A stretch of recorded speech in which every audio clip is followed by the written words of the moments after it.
Hello and welcome to the session. So today I'll be talking about the population geography. Means I'll be talking about the type of settlement, the population we have, the demography we have, like the sex ratio, the density. So these kind of components I'll be talking about. Fine.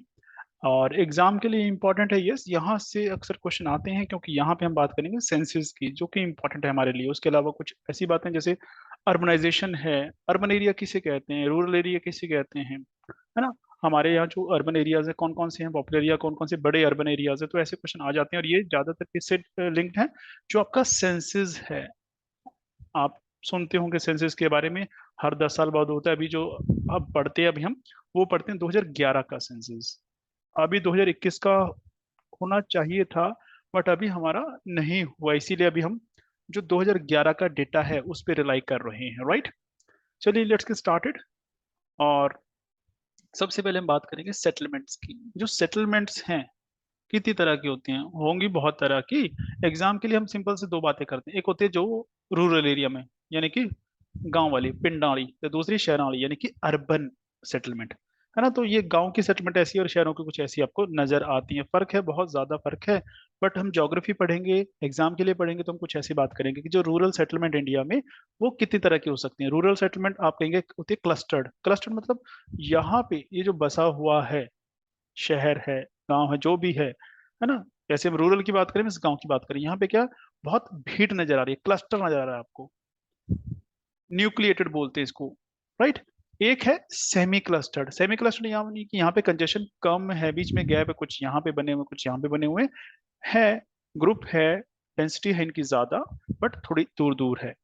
एक है hamleted, जब वो किसी basis पे divide कर दें आप, या कि एक गांव है पर्टिकुलर, किसी एक पर्टिकुलर कास्ट के लिए हो सकता है, किसी चीज के लिए हो सकता है, तो हेमलेटेड हो जाता है। जैसे आपने गांव में देखा होगा, तो मोहल्ले वनडे होते हैं, है ना। मोहल्ले जो है बांटे हुए होते हैं, ऐसे ही होता है कि सुनियारा दा मोहल्ला जी, ऐसे होता है ना, वही चीज है यहाँ पे। एक है डिस्पर्स सेटलमेंट।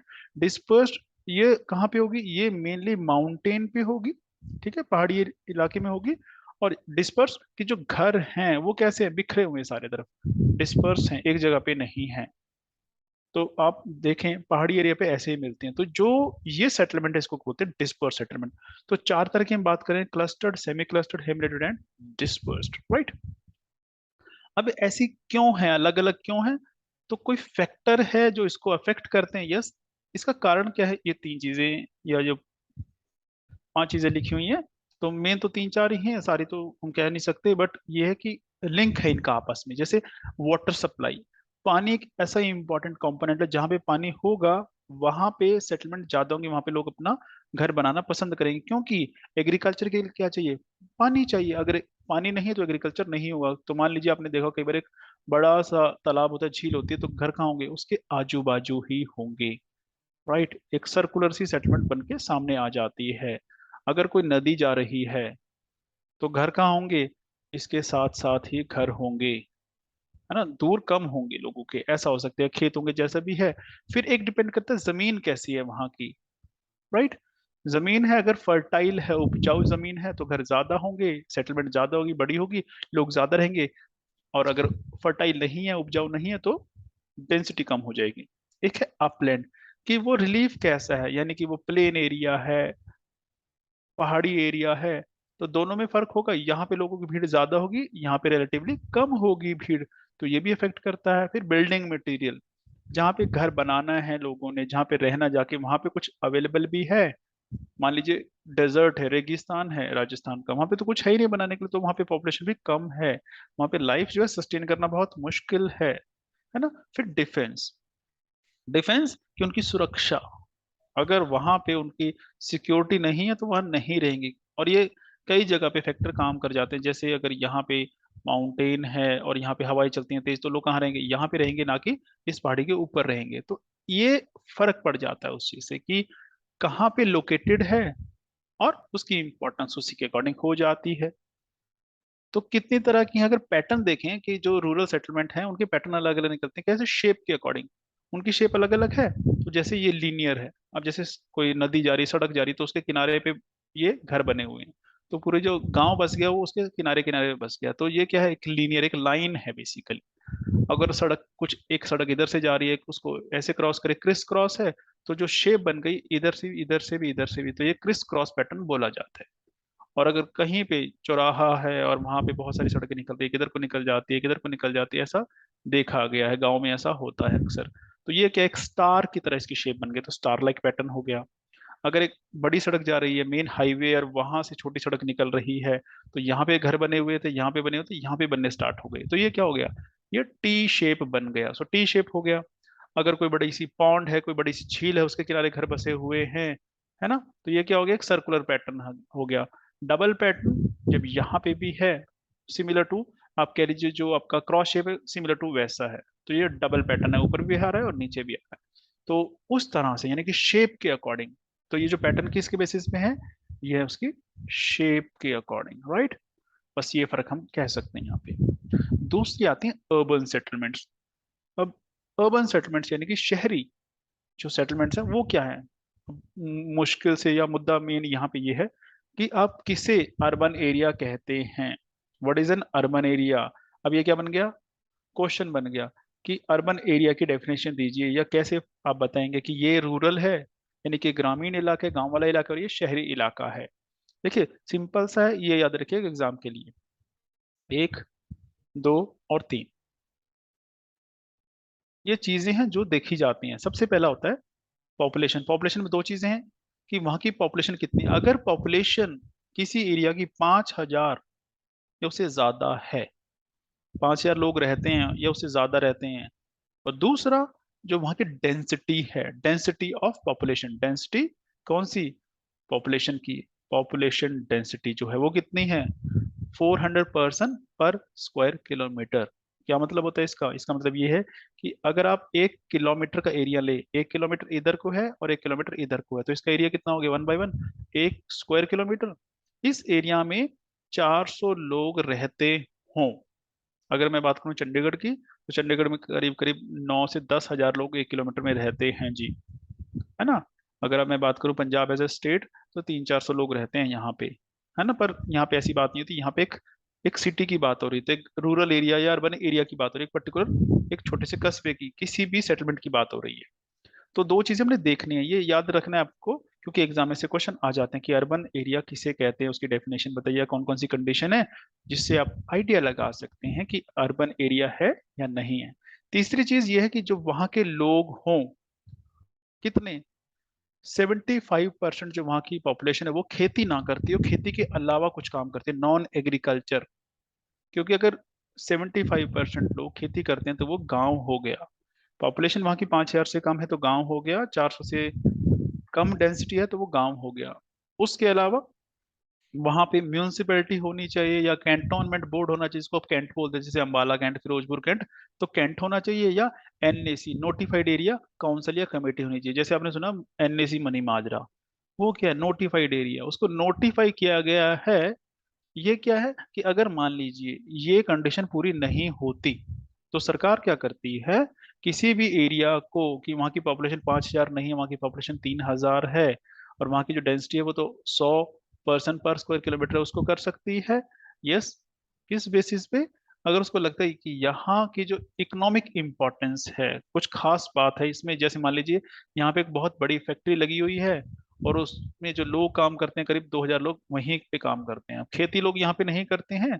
अब कंडीशन कौन सी पूरी नहीं हो रही है, पॉपुलेशन की और डेंसिटी की, तो सरकार क्या कर सकती है, इसको नोटिफाई कर सकती है। तो यहाँ पे एक नोटिफाइड एरिया काउंसिल या कमेटी बन जाएगी, एनएसी बन जाएगा जी। तो ये क्या बन जाएगा, एक अर्बन सेटलमेंट बन जाएगी, है ना।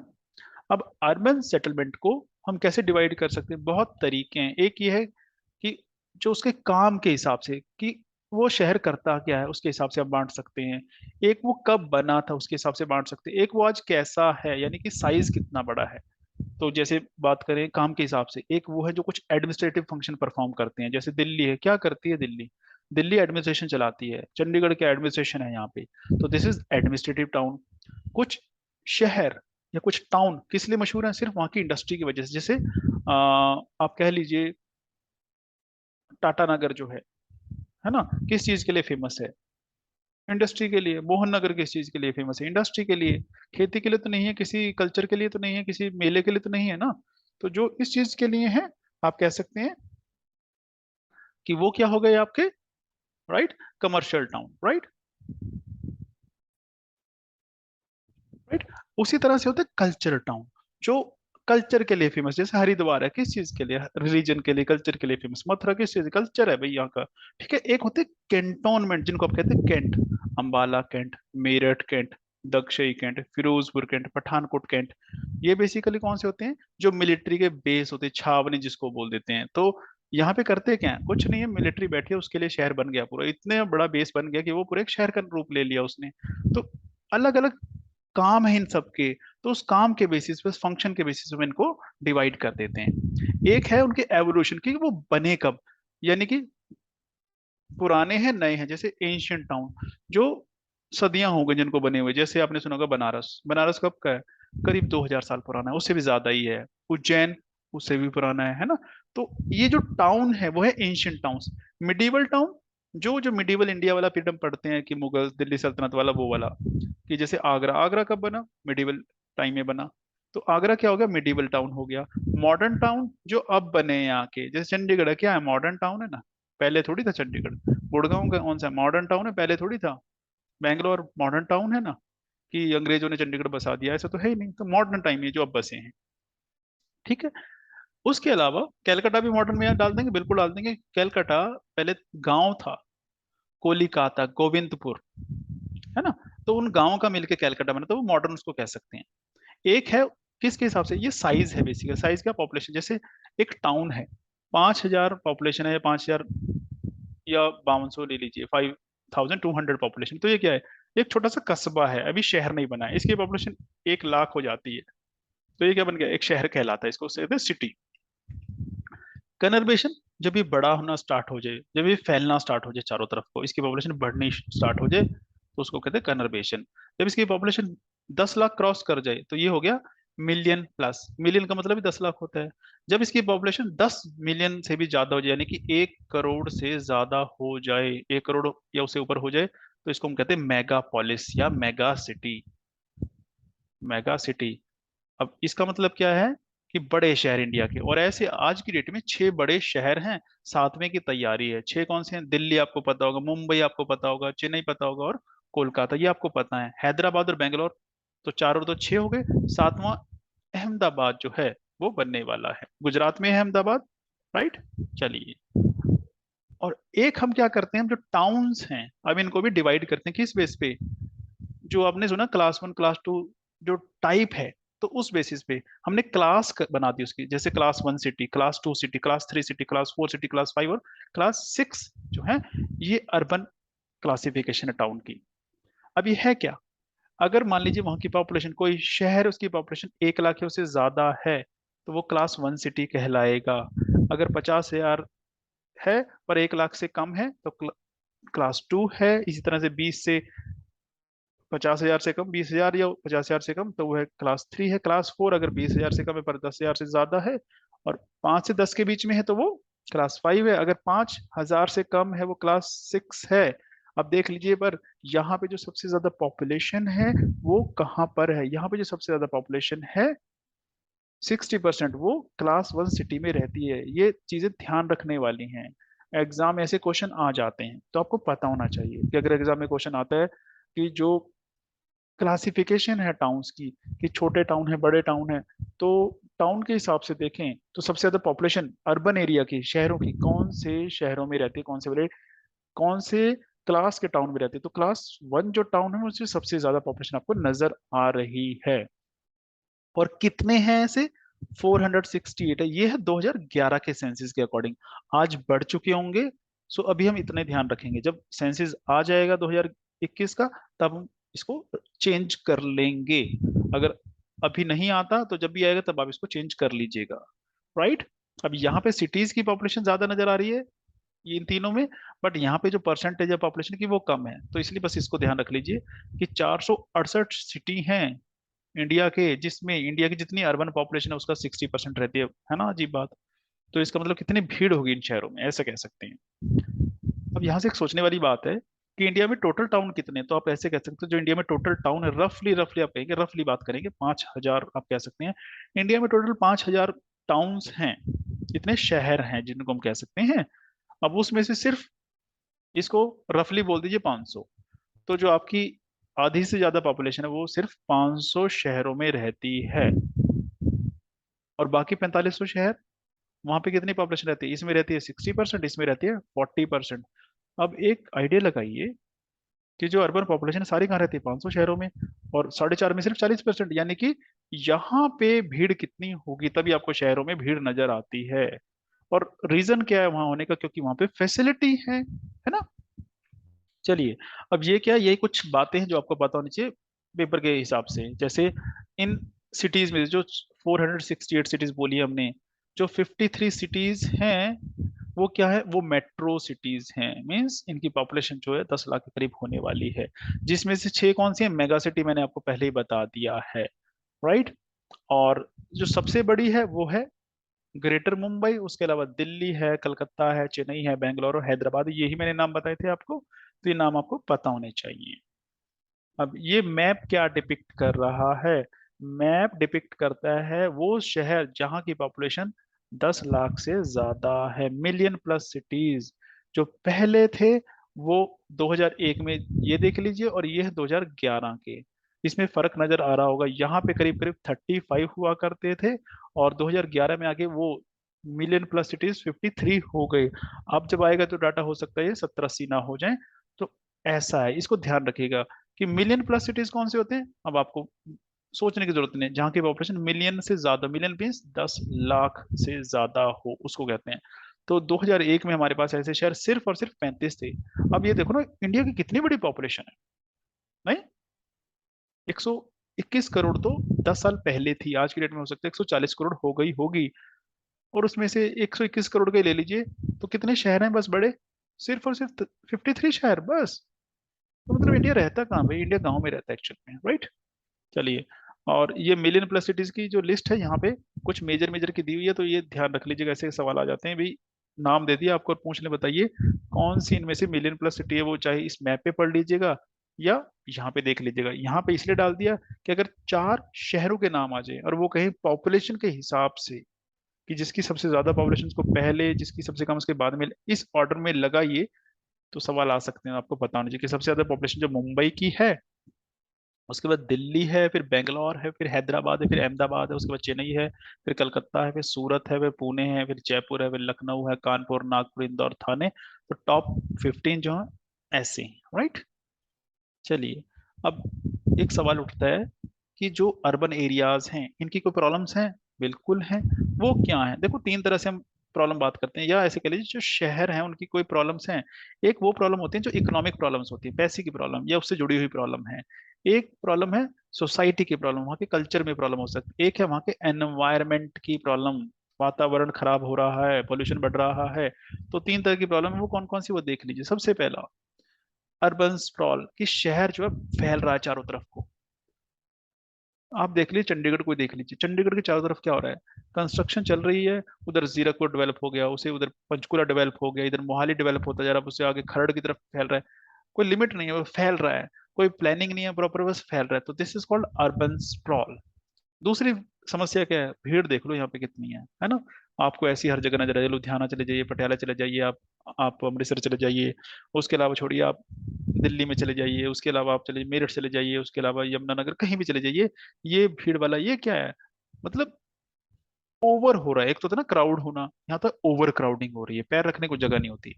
एक स्लम, गांव में स्लम नहीं होती, ये याद रखिएगा। ये चौल बोलते हैं इसको मुंबई में, स्लम को, है ना। कहाँ पे होता है? ये प्रॉब्लम ही शहरों की है, गांव की नहीं है। और प्रॉब्लम क्या है? पानी। पानी का क्राइसिस है। गांव में हम कहते हैं पानी नहीं है, गांव में सब कुछ अवेलेबल होता है आज की डेट में। आजकल शहरों में पानी नहीं आता है। टाइम होता है पानी आने का, सारा दिन पानी अवेलेबल नहीं होगा आपके पास। और ये आज की डेट में बहुत बड़ा इशू बन चुका है कि जो कचरा है उसका क्या किया जाए। अब दिल्ली देख ले, दिल्ली के बाहर एक बहुत बड़ा ढेर लगा हुआ है कचरे का। क्यों? मैनेज नहीं हो रहा। गुड़गांव के बाहर बहुत बड़ा ढेर लगा हुआ है। अब तो चंडीगढ़, मोहाली, इनके बाहर भी आपको बड़ा सा ढेर दिखने लग गया। क्यों? नहीं आता मैनेज करना भी वेस्ट। तो वेस्ट डिस्पोजल आज की डेट में एक बड़ी प्रॉब्लम बनता जा रहा है। फिर ट्रैफिक है, बढ़ रहा है ट्रैफिक, बिल्कुल बढ़ रहा है। क्यों? पॉपुलेशन बढ़ रही है तो सबको कार चाहिए आज की डेट में। उस वजह से क्या हो रहा है? पोल्यूशन बढ़ रहा है। फिर आपने देखा ब्लॉक ब्लॉक हो जाते हैं गटर गुटर, तो सीवरेज की प्रॉब्लम। है ना, धूप निकली है पर पानी भरा होता है मजे से। क्या कर रहा है, ये प्रॉब्लम ही तो कर रहा है, और क्या कर रहा है। बट दिस इज समथिंग उसके अलावा एक नई चीज इमर्ज हो रही है कि अर्बन एरिया का क्राइम रेट बहुत बढ़ रहा है। क्यों? ये मुद्दे डिस्कशन वाले हैं एक्चुअली, पर हमें सिर्फ यहाँ मोटी मोटी बात करनी है। क्योंकि जो शहर है वहां पे हर तरह के लोग आने हैं, तो जो गैप है अमीर और गरीब का वो बढ़ रहा है। जब गैप बढ़ेगा अमीर और गरीब का, तो हमेशा याद रखिएगा, जो क्राइम है वो बढ़ेगा ही बढ़ेगा। जहां पे लोग सब बराबर होंगे वहां पे ये बहुत कम होगा। ऐसा नहीं, नहीं होगा, होगा, बट बहुत कम होगा। वहां पे प्रॉब्लम्स कुछ और होंगी। और जहां पे ये गैप बढ़ा वहां पे चोरी डकैती ये आम हो जाता है। उसके अलावा कोई और प्रॉब्लम हो सकती है? यस, हो रही है। जैसे हाउसिंग की प्रॉब्लम, जगह ही नहीं है शहर में घर बनाने को। एक होता है ना कि लोग घर खरीद नहीं सकते, लोग कहते हैं हम घर खरीद लेंगे, पैसे हैं हमारे पास, घर दीजिए। सरकार कहती है शहर में जगह ही नहीं है, घर कहाँ से देते, बाहर बनाइए जाके। तो हाउसिंग की प्रॉब्लम है। तभी आप देखिए अब शहरों में क्या बनने लगा है। अब ऐसी बिल्डिंग टावर बनने लगे हैं, फ्लैट्स बनने लगे हैं। पहले फ्लैट नहीं होते, पहले ऐसे घर बनते थे, एक इधर बना, फिर एक दूसरा बना और एक तीसरा, और करते करते पूरा शहर कवर हो गया। अब क्या हो गया? अब ऐसा नहीं है। अब ऊपर की तरफ चलते हैं। जैसे पहले 10 सेक्टर में लोग रहते थे, अब एक कॉम्प्लेक्स में आ जाते हैं, है ना, कॉलोनी कट गई है। फिर बेरोजगारी समस्या है आज की डेट में शहरों के। गांव में तो पता ही नहीं लगता कि है कि नहीं। क्यों? खेतों में काम करने लग जाते हैं लोग। पेरेंट्स कर रहे थे पहले, एक फादर कर रहा था, साथ में एक बच्चा कर रहा था। पता लगा उनके भी बच्चे हो गए, वो भी बड़े हो गए, वो भी काम उसी में करी जा रहे हैं। खेत तो उतना ही रहा ना, नया खेत भी खरीद लिया। तो अगर हम इंडिया को कांस्टेंट मान लें और खेत को कांस्टेंट मान लें तो क्या होगा कि अगर 2 लोग हैं तब भी वो उसी खेत में काम कर रहे हैं, 10 लोग हैं तब भी उसी खेत में काम कर रहे हैं, तो वहां पे नहीं पता लगेगा। पर शहरों में चीजें दिखती हैं, क्योंकि वहां पे लोग जॉब जॉब कर रहे होते हैं। तो फादर जॉब कर रहा है, बच्चा जॉब करेगा तो ठीक, नहीं मिली तो वो बेरोजगार दिखाई देगा। तो अनएम्प्लॉयमेंट की प्रॉब्लम है। ट्रांसपोर्ट है ना, प्रॉब्लम ट्रांसपोर्टेशन। लोगों के बस कहीं जाना है तो बस का कोई अता पता नहीं है ना, कि कैसे जाएं। तो ये समस्याएं हैं जो हमें पता होनी चाहिए। अब ये हमें कुछ नहीं सोचना कैसे करेंगे, आप सोच लीजिए। राइट। फिर कितने हैं, कौन से टाउन स्लम्स? जो स्लम्स है हमारे इंडिया में बहुत बड़ी प्रॉब्लम बन चुकी है कि कितने स्लम हैं आज की डेट में। आज की मतलब जो 2011 का डेटा है उसी की बात करेंगे, उसको आज बोलेंगे हम। 21 का आ जाएगा तब बात करेंगे। और पिछला डेटा उससे कंपेयर किया गया है कि 2001 में इंडिया में 1743, 1743, 1700 या 1743 जो शहर थे उनके अंदर झोपड़पट्टियां, झुग्गी झोपड़ियां, स्लम्स थे। और ये बढ़ के कितने हो गए? 2613। यानी कि कहीं ना कहीं प्रॉब्लम है हमारी प्लानिंग में। हमें क्या करना चाहिए था? कम करना चाहिए था। उल्टा क्या हुआ? ये ऊपर की तरफ जा रहा है, ग्राफ बढ़ रहा है। ठीक है। अब ये क्या है, एक क्वेश्चन बन जाता है कि वो कौन से स्टेट्स या यूनियन टेरिटरीज जहां पे स्लम है ही नहीं। जो 2001 का डेटा था वो ये था कि ये स्टेट्स और यूनियन टेरिटरीज में स्लम्स नहीं थे, पर अब इनमें भी आ गए। तो 2011 सेंसस के मुताबिक सिर्फ ये रह गए, मणिपुर, दामन एंड दीव, दादरा नगर हवेली और लक्षद्वीप। अगर ध्यान से देखें तो ये क्या है, ये यूनियन टेरिटरीज हैं। और सिर्फ एक नॉर्थ ईस्ट स्टेट है, मणिपुर। तो इनको छोड़ दीजिए, उनके अलावा हर जगह पे आज की डेट में स्लम नजर आते हैं आपको। ठीक है। तो क्या किया जाए? सरकार ने कोशिश की है इसके लिए। अब मिशन चलाए हुए हैं बहुत सारे, अर्बन डेवलपमेंट मिशन हम उनको कहते हैं। जैसे आपने सुना होगा JNNURM। इसका मतलब क्या है? Jawaharlal Nehru urban renewal mission. कि जो अर्बन एरिया उसको रिन्यू किया जाए, उसके लिए मिशन चलाया गया। ये क्या था? बेसिकली अर्बन एरिया को डेवलप करने का मिशन था। अब क्या किया है, इसका नाम बदल दिया गया है ना, इसको कहते हैं अमृत। अभी आपको पता होना चाहिए अमृत क्या है। This is Atal mission for rejuvenation and urban transformation, की अर्बन एरिया को ट्रांसफॉर्म करने के लिए मिशन है अमृत, है ना। सिंपल सा है, मकसद है अर्बन एरिया को डेवलप करना है। दूसरा है प्रधानमंत्री आवास योजना। इस ये क्या है? इसका मकसद है हाउसिंग फॉर ऑल, कि जितने लोग हैं सबको घर मिले, यानी कि स्लम एरिया को खत्म करने की बात कर रहे हैं, उसके लिए सरकार ने चलाया।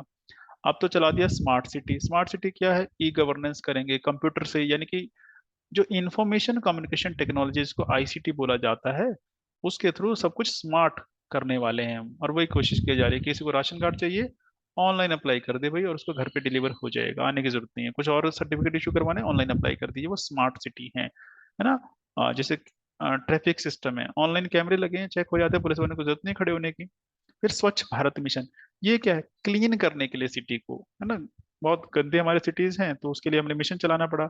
एक है हृदय, हृदय क्या है, जो हेरिटेज सिटी है उनकी डेवलपमेंट करना और उनको ऑगमेंट करना, बढ़ाना उनको अच्छे से वेलफेयर के लिए। अब हेरिटेज सिटी क्या होते हैं, जो पुराने सिटीज है, हेरिटेज हमारी, जैसे अमृतसर है उसमें बहुत सारी बिल्डिंग्स है जो हेरिटेज है ना, बनारस है पुराने सिटी हैं, तो उनको प्रमोट करने के, चाहे कल्चर के हिसाब से कह लीजिए, उनको प्रिजर्व करने के लिए हमने प्रोग्राम चलाया। फिर एक है बेरोजगारी है, तो उसके लिए सरकार ने चलाया दीनदयाल अंत्योदय योजना, ठीक है, जिसको डी, दीनदयाल, ए वाई, दीनदयाल अंत्योदय योजना, NULM, national urban livelihood mission, कि लोगों की नौकरी देने के लिए, रोजगार देने के लिए एक मिशन चलाया गया अर्बन एरिया का। तो ये आपको ये नाम पता होने चाहिए, ठीक है। और जो हमने नाम लिया था हृदय का, तो उसमें कौन कौन से शहर कवर किए गए हैं आपको पता होना चाहिए। शहर देख लीजिए कौन से, अमृतसर है, मथुरा है, बनारस है, गया है, अजमेर, द्वारका, ये सारे नाम आपने सुने हुए हैं और ये सारे पुराने शहर हैं इंडिया के।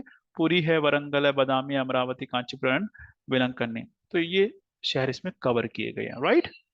तो ये चीजें हैं जो आपको मेरे हिसाब से पता होनी चाहिए। पता है तो बहुत अच्छी बात है, तो प्रॉब्लम क्रिएट हो जाती है। चलिए, अब बात करेंगे पॉपुलेशन की। तो पॉपुलेशन का क्या, सबसे पहले पॉपुलेशन जो है उसका डिस्ट्रीब्यूशन, कहाँ कहाँ पॉपुलेशन जो है फैली हुई है, कहाँ कहाँ पे कितनी पॉपुलेशन है, तो ये आपको पता होना चाहिए। जो सबसे ज्यादा पॉपुलेशन आपकी कहाँ पे है वर्ल्ड में, वो एशिया। ये क्या है सारे, ये कॉन्टिनेंट हैं, राइट।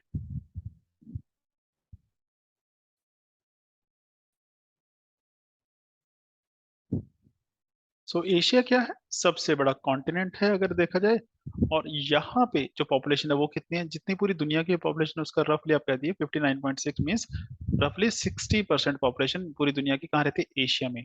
तो पॉपुलेशन के अकॉर्डिंग एशिया सबसे बड़ा है, उसके बाद नंबर आता है अफ्रीका का, रफली आप कह लीजिए 17% पॉपुलेशन यहाँ पे रहती है। उसके बाद यूरोप है, फिर अमेरिका है, कौन सा, लेटिन यानी कि साउथ अमेरिका, फिर नॉर्थ अमेरिका, और सबसे लास्ट में आता है ओशियानिया। तो ऐसे डिस्ट्रीब्यूशन है जो आपको पता होना चाहिए, राइट।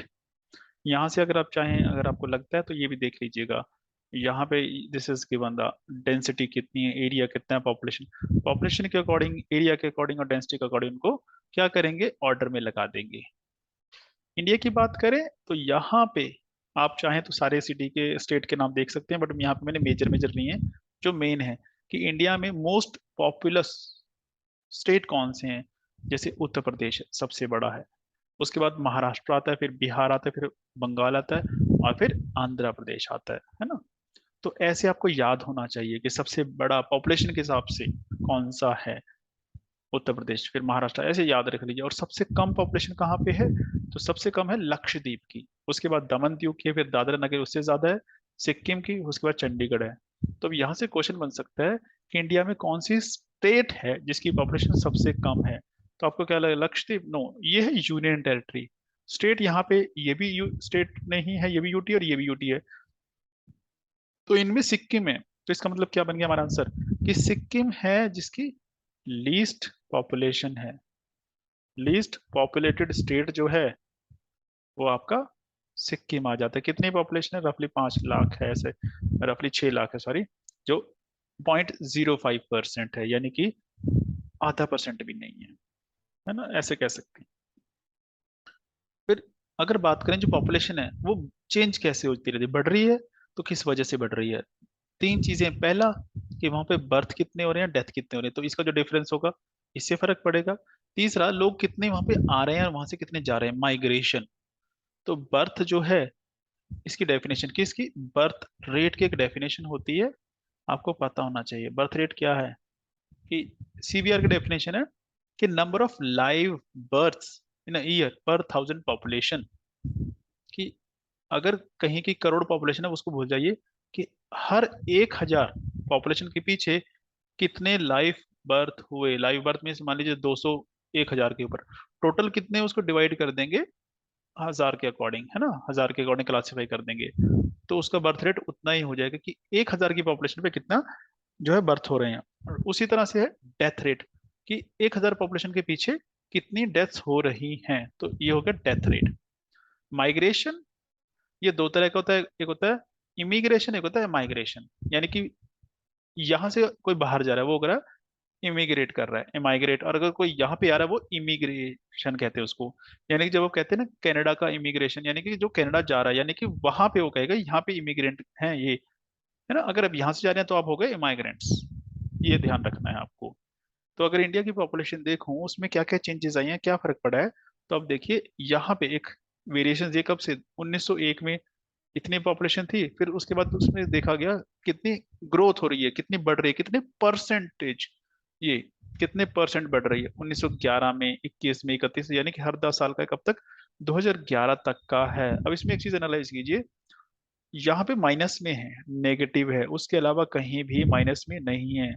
अब ये क्वेश्चन बन गया कि इंडिया की पॉपुलेशन जो है ग्रोथ कब, या सिर्फ एक बार नेगेटिव हुआ, वो कब था, वो था 1921 में। तो इसलिए इसको एक नाम दिया जाता है कि कौन सा जो साल है वो पॉपुलेशन डिवाइड कहलाता है, पॉपुलेशन डिवाइड।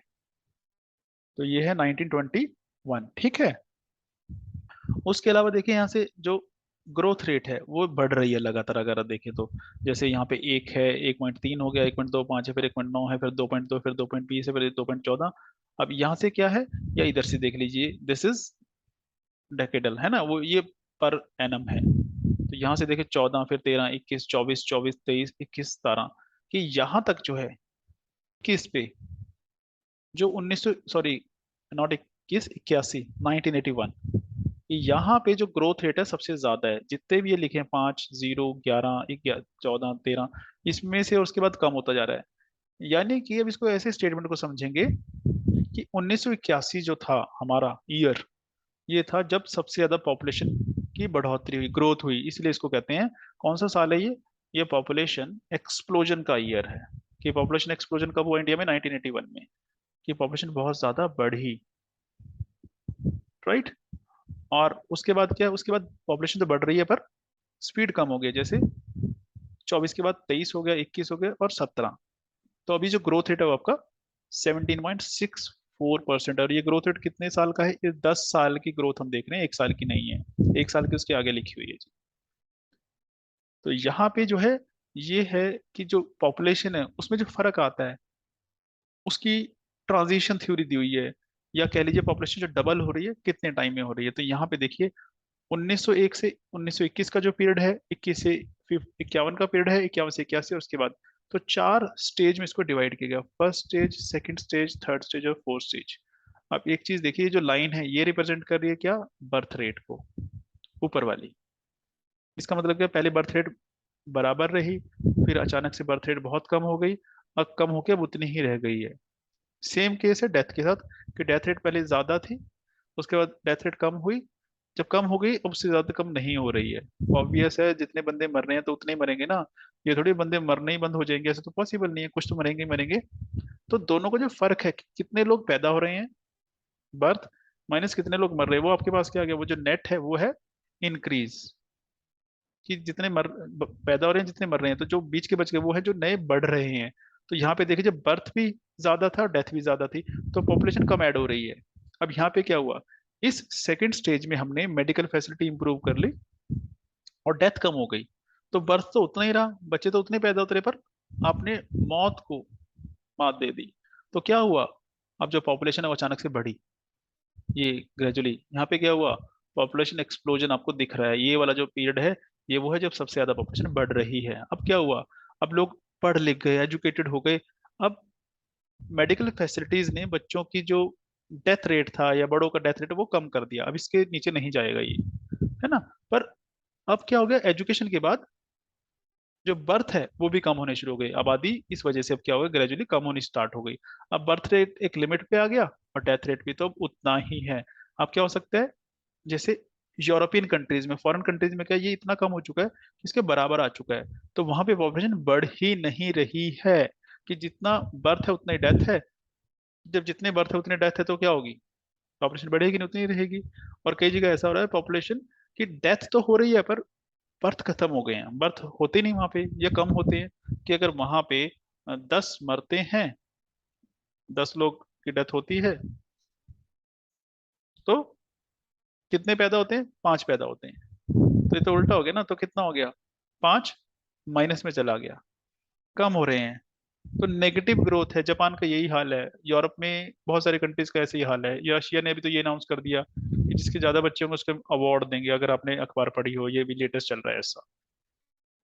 दूसरी चीज आती है इंडिया में, शहर और गांव। ये हम पहले बात कर चुके हैं वैसे कि इंडिया में जो आबादी है रफली 60% आपकी कहाँ पे रहती है, वैसे 70 ही है, 70 कह लीजिए, कहाँ पे रहती है, गांव में रहती है, रूरल एरिया में रहती है। और बाकी जो है करीब 30% कहाँ पे रहती है, वो रहती है शहरों में, अर्बन एरिया में, राइट।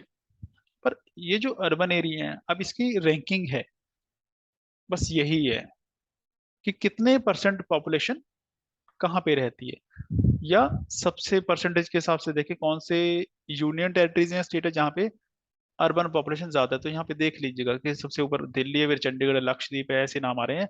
और यहाँ पे सारी जितनी भी ये यूनियन टेरिटरीज हैं, गोवा एक ऐसा स्टेट है जहाँ पे सबसे ज्यादा अर्बन पॉपुलेशन है, उसके बाद मिजोरम है, फिर तमिलनाडु पे केरला, ऐसे। और यहाँ पे ऐसे ग्रेजुअली जाएंगे तो देखिए कि सबसे नीचे कौन है, सबसे नीचे है हिमाचल, बिहार से भी नीचे है।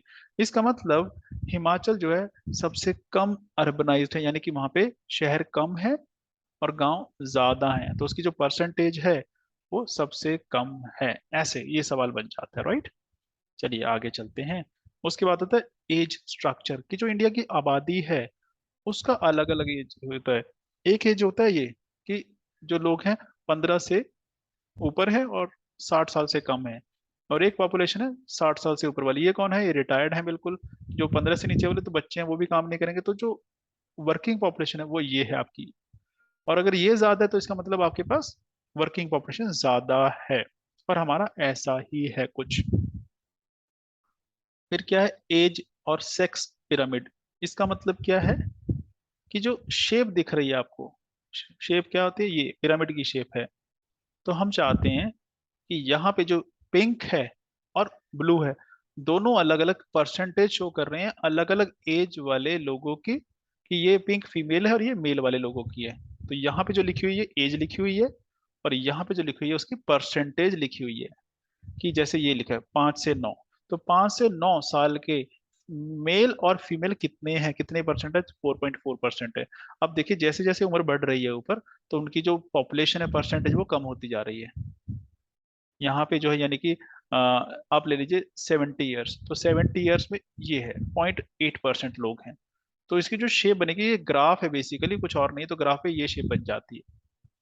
अब ये देखिए जो ये बेस है ये बड़ा है, और ये उतना नहीं है, ये बहुत छोटा सा है ना।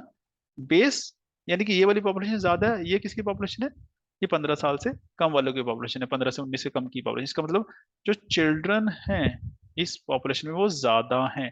और यहाँ पे अगर बेस जो है वो नैरो है और ऊपर से बड़ा हो रहा है ये, इसका मतलब यहाँ पे इस पॉपुलेशन की यानी कि इस पूरे ग्रुप की, ये कौन सा ग्रुप है, यहाँ से रफली लीजिए आप 30 से लेके 70, यानी कि ये वो लोग हैं जो काम करते हैं, उनकी पॉपुलेशन ज्यादा है, बच्चों की पॉपुलेशन कम है।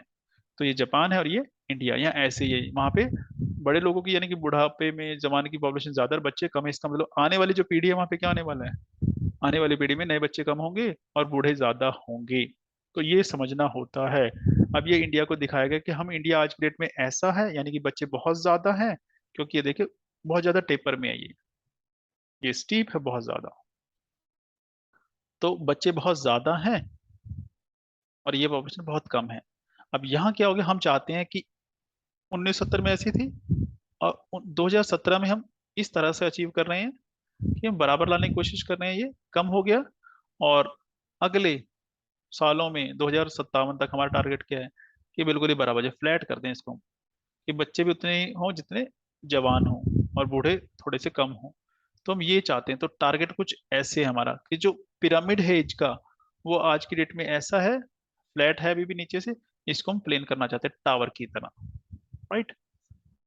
उसके बाद एक टॉपिक आता है माइग्रेशन, कि लोग घर से बाहर जाते हैं, है ना, और कहीं पे फिर वहां से अपने घर आते हैं। यानी कि ऐसा कह लीजिए, ये हमारी जो इंडिया है, तो दो तरह से, एक इंडिया से लोग बाहर जाते हैं काम करने के लिए, कुछ लोग इंडिया में आते हैं। या आप एक स्टेट ले लीजिए कि पंजाब से लोग बाहर जाते हैं काम करने के लिए, कुछ लोग पंजाब में आते हैं काम करने के लिए।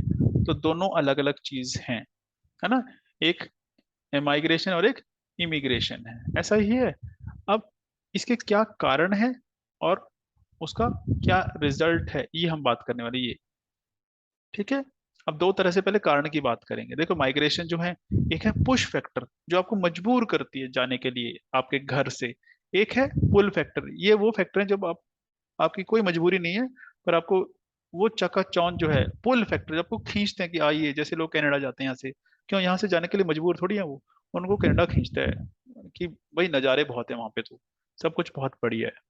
जो लोग गरीब एरियाज में रहते हैं जैसे बिहार उड़ीसा, वो लोग क्यों आते हैं, उनकी मजबूरी है, वो वहां के जो फैक्टर्स को पुश करते हैं कि जाओ यहाँ से, यहाँ पे काम नहीं है, आपको काम के लिए रोटी खाने के लिए बाहर जाना पड़ेगा। तो दोनों फैक्टर अलग अलग है, राइट। तो आपको यही समझना है। जैसे तो उसका फर्क क्या है कि जो पॉपुलेशन है, एज है, वहां पे जो एजुकेशन है, मेडिसिन है, सिक्योरिटी वो नहीं है, तो इसलिए लोग जाना पसंद करते हैं। और वो कौन से फैक्टर हैं जो आपको खींचते हैं कि वेलफेयर है वहाँ पे, आपको एजुकेशन अच्छी होगी, मेडिकल फैसिलिटी अच्छी है।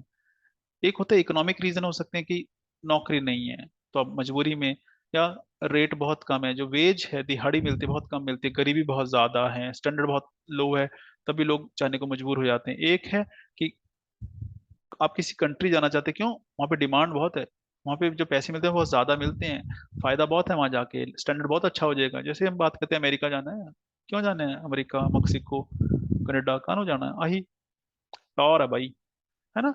फिर पॉलिटिकल फैक्टर, कई जगह ऐसी होती है जहां पे जो सरकार है ऐसी होती है कि आपको प्रॉब्लम क्रिएट हो रही है, डिक्टेटरशिप है, लोग मारे जा रहे हैं, गवर्नेंस अच्छा नहीं है, तो लोग मजबूर हो जाते हैं, वहां पे सिविल वॉर चल रही है, लोग आपस में लड़ते हैं, टेररिज्म बहुत फैला हुआ है, जो माइनॉरिटीज उनको दबाया जाता है, तो उस वजह से लोग मजबूर होते हैं जाने के लिए। एक ऐसा है इसका उल्टा, कि जहाँ पे रूल ऑफ लॉ, आपको पता है कि किसी की कुछ नहीं चलती, जो कानून है उसके अकॉर्डिंग चलेगा, सिक्योरिटी है वहां पे, जो माइनॉरिटीज उनके लिए पूरे राइट्स प्रोटेक्ट किए जाते हैं, तो वो क्या आप जाना पसंद करोगे वहां पे।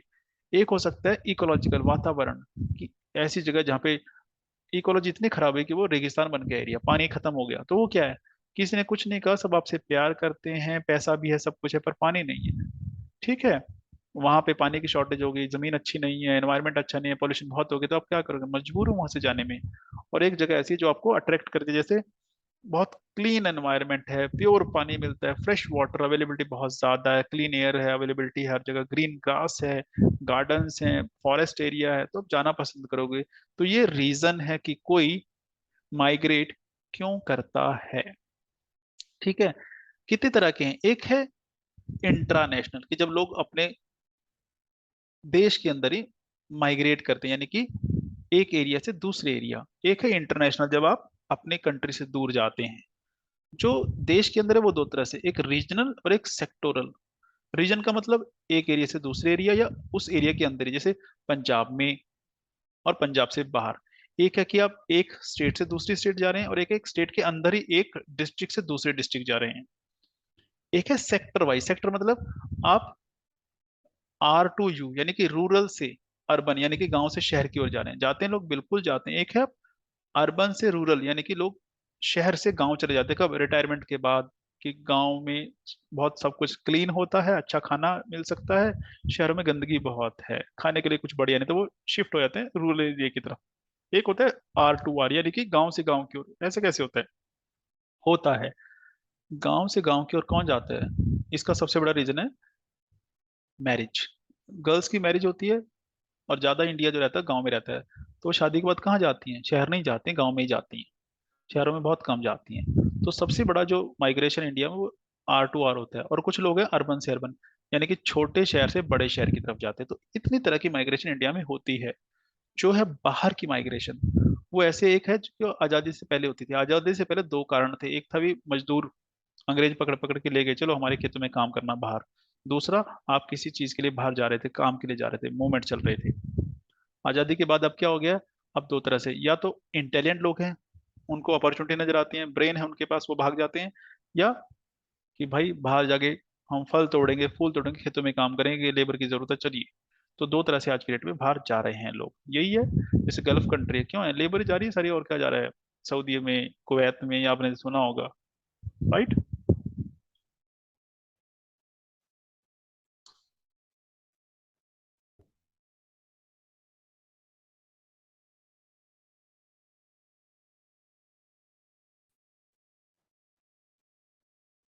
राइट। देन जो आज का सिनेरियो है माइग्रेशन का, यानी कि यहाँ से जो लोग जा रहे हैं, तो उसका थोड़ा सा देख लेते हैं। यहाँ से क्या बनता है, क्वेश्चन बन जाता है, top 3 countries of origin of international migrants, यानी कि वो कंट्रीज जहां से सबसे ज्यादा लोग बाहर जाते हैं, उनमें आता है सबसे पहले इंडिया। कितने, रफली 17.5 मिलियन, 175 लाख, यानी कि 1.25 करोड़। उसके बाद आता है मेक्सिको, उसके बाद आता है चाइना। तो ऐसे याद कर लीजिए। फिर दूसरा क्वेश्चन बना लीजिए इसको चाहे, फिर आता है टॉप 3 रिमिटेंस रिसिपिएंट्स, कि वो कंट्रीज जहां पे सबसे ज्यादा पैसा आता है, कि रेमिटेंस क्या है, यहाँ से लोग बाहर जाते हैं काम करने के लिए, फिर वो पैसा भेजते हैं। तो ऐसे और भी कंट्रीज में ऐसा होता होगा।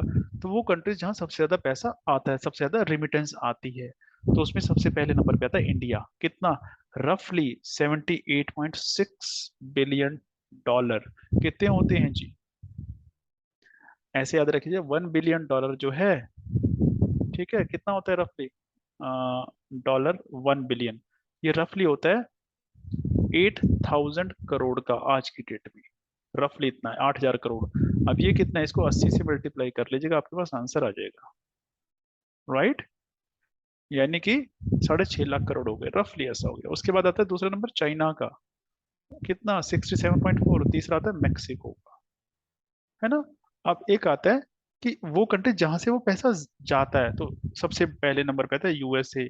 यूएसए है जो सबसे ज्यादा पैसा जहां से लोग ले जाते हैं। दूसरा आता है यूएई, वो दुबई वाले एरिया जो है। दुबई तो एक शहर है, पर एक रेफरेंस के लिए बता देता हूँ, क्योंकि लोगों को कंफ्यूजन आती है यूएई कहाँ पे है, सऊदी अरब नहीं है ये। तीसरा सऊदी अरब है जी, क्योंकि सऊदी अरब में इंडियन बहुत काम करते हैं ना, तो वहां से पैसा बहुत जाता है बाहर भाई, और दूसरे कंट्रीज के भी लोग काम करते हैं, राइट। तो ये चीजें हैं जो आपको पता होनी चाहिए एग्जाम के पॉइंट ऑफ व्यू से। अब बात आता है कि माइग्रेशन जो हो रही है, इसका कोई इम्पैक्ट पड़ता है, कोई कंसिक्वेंसेस है ना, बहुत तरह के हैं। वहाँ की इकोनॉमी में फर्क पड़ता है, कि पहला तो है इकोनॉमिक, रेमिटेंस, जो यहाँ से लोग बाहर जाते हैं वो इंडिया में पैसा भेजते हैं, तो हमारे लिए पॉजिटिव है ये चीज। उसके लिए नेगेटिव होगा, उस कंट्री के लिए हमारे लिए पॉजिटिव है। दूसरा है डेमोग्राफी, यानी कि जो आबादी है वहाँ की, उसमें फर्क पड़ता है, यस, कि पॉपुलेशन रीडिस्ट्रीब्यूट हो जाती है, कहीं पे कम हो जाती है, कहीं पे ज्यादा हो जाती है। जहाँ पे लोग आ रहे हैं वहाँ की बढ़ जाएगी, जहाँ से लोग बाहर जा रहे हैं वहाँ की कम हो जाएगी। फिर जो डेमोग्राफिक स्ट्रक्चर है उसको अफेक्ट करती है। जैसे जहाँ से लोग बाहर जा रहे हैं, कौन जाते हैं, औरत नहीं जाती, आदमी ज्यादा जाते हैं, मेल जाते हैं, तो वहां पे जो सेक्स रेशियो है वो कैसी हो जाएगी, वो बढ़ जाएगी। जहाँ पे लोग ज्यादा जा रहे हैं वहां की कम हो जाएगी। फिर भीड़ भाड़, ओवर क्राउडिंग, भीड़ बढ़ जाती है जहाँ पे लोग जा रहे हैं, फर्क है। फिर समाज, सोशल कॉन्सिक्वेंसेस हैं उसके, सोशल इम्पैक्ट है, यस। एक कल्चर जो है दो तरह से होता है, या तो वहां पे एक नया कल्चर होगा, मिक्स कल्चर होगा, कंपोजिट कल्चर, जैसे चंडीगढ़ है, कौन लोग रहते हैं यहाँ पे, मिक्स हैं, हर कोई रहता है यहाँ पे, तो कंपोजिट कल्चर बन गया, एक एक नया कल्चर है यहाँ का। या फिर वहाँ पे प्रॉब्लम आ जाएगी, आपस में लड़ाइयाँ शुरू हो जाएंगी, एंटी सोशल एक्टिविटी शुरू हो जाएंगी, क्योंकि लोग अलग अलग कल्चर के हैं। एक होता है कि एनवायरनमेंट पे इम्पैक्ट पड़ता है, वातावरण आपका उस पे इफेक्ट पड़ता है। जैसे इंफ्रास्ट्रक्चर पे बहुत ज्यादा प्रेशर पड़ जाएगा, सड़कें हैं, पानी है, खाना है, सबका प्रेशर बढ़ जाएगा, सबकी डिमांड बढ़ जाएगी, उतना है या नहीं है, ये प्रॉब्लम है। फिर स्लम्स, झुग्गी झोपड़ियां बन जाते हैं, ये है प्रॉब्लम।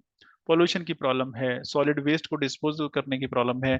तो ये प्रॉब्लम्स है, यानी कि माइग्रेशन के ये इम्पैक्ट हैं, कंसिक्वेंसेस, परिणाम है, राइट। तो ये कुछ है जो आपको पता होना चाहिए एग्जाम के पर्सपेक्टिव से, जो मैंने डिस्कस किया। अगर कोई डाउट है तो you can comment, right, I share with you, I'll try to make you understand the concept if you feel like that you do not understand, या you could not understand, right। चलिए मिलते हैं next lecture में, तब तक enjoy कीजिए, thank you so much, bye bye, take care.